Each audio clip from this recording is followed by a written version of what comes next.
I would define cultural competence in the classroom as the ability to teach in a culturally informed, sensitive, and meaningful way. For me, teaching is not me forcing an agenda onto the students, but more about meeting their needs and helping them grow from point A to point B in whatever the topic is that I'm teaching.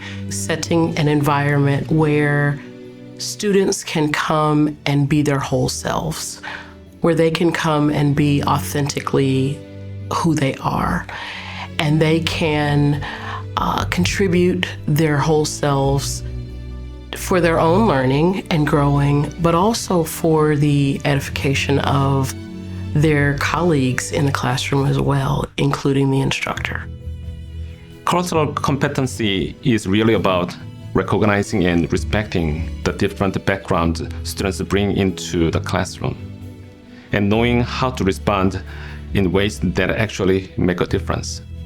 I think it's the ability for the professor to set the tone and model this environment of welcoming other cultures and being inclusive. So that we're always curious about the other person, always knowing that there is more to learn about someone else's perspective, about someone else's culture, and we recognize those differences, but we also act on them. I believe a culturally competent educator creates a space where every student feels seen, valued, and supported, not just in their academics, but socially and emotionally too. First and foremost, they need to be globally aware. They need to be aware of the fact that what they're doing in the classroom, the students that are in the classroom with them, represent the global human race. I think it's very wise to check in advance who's going to be in your class and try to find out as much as you can, about their culture. So when I think about the students that I'm looking at and the topic, I try to draw parallels of where those two things have common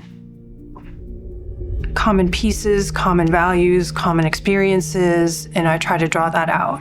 So for example, when I teach Hebrew Bible, which is also called the Old Testament, it's important for me to remember that our refugee students from Myanmar have lived in 3 or 4 different countries, have 3 or 4 different languages, and often are internally displaced or have a forced migration situation. So that is relevant to the Hebrew Bible because that's also what happened to the Israelites. Several times they had to move to different countries, not of their own accord. We ask our students to be curious about the content of the course, about their own experiences and their own ministry, but it's just as important for the facilitators in the classroom to also exhibit curiosity, not just about the subject, but about the people around them. In my own experience, the times when I have forgotten to be curious are times when I've made assumptions that end up creating situations that are difficult or challenging, or situations that just don't result in the best learning opportunity for the students. I remember one student once told me that she didn't even know how to find the verses in the Bible. That moment really stuck with me.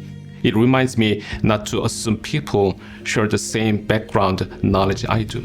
Well, my identity and also my experiences have profoundly impacted the way I teach and the way I interact with my students. I mean, one of the assumptions that I have, and I might bring to the classroom when I teach doctoral classes, is that I am South Korean, and I tend to think that I understand Asian cultures in general. When I don't, get to actually experience all different layers and different aspects of the culture. There are many subcultures under Asian cultures. And so that could be one of the biases that I might have. So I try to fight that bias, and so that I will try to remain open to think that, hey, these students are unique. They bring in different unique experiences and perspectives, and I should be open and listen deeply. I think the other thing that a professor needs to have, a teacher needs to have, is a good heavy dose of humility.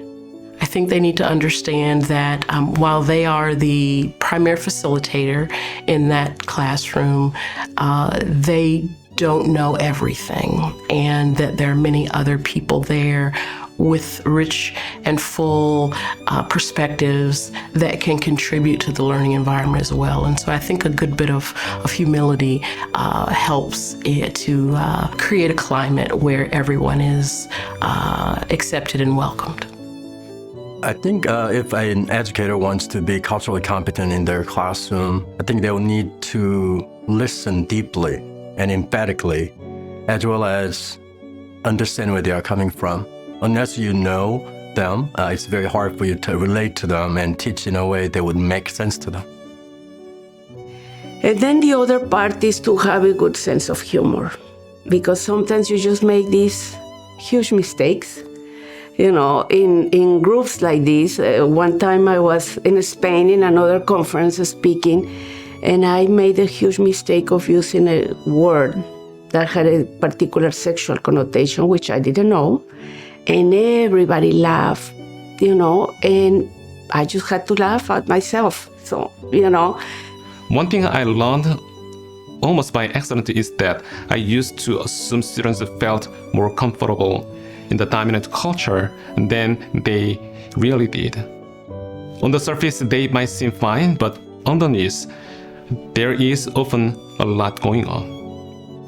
Now, I make it a point to create space where students can share their stories, and I try to affirm that their different cultural backgrounds are not just welcome. They are actually essential to how we all learn and grow together.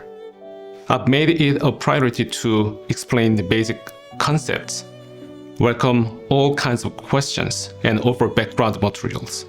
I've also learned that the students who need the most help are often the least likely to speak up. So now, I try to anticipate those needs before they even have to ask.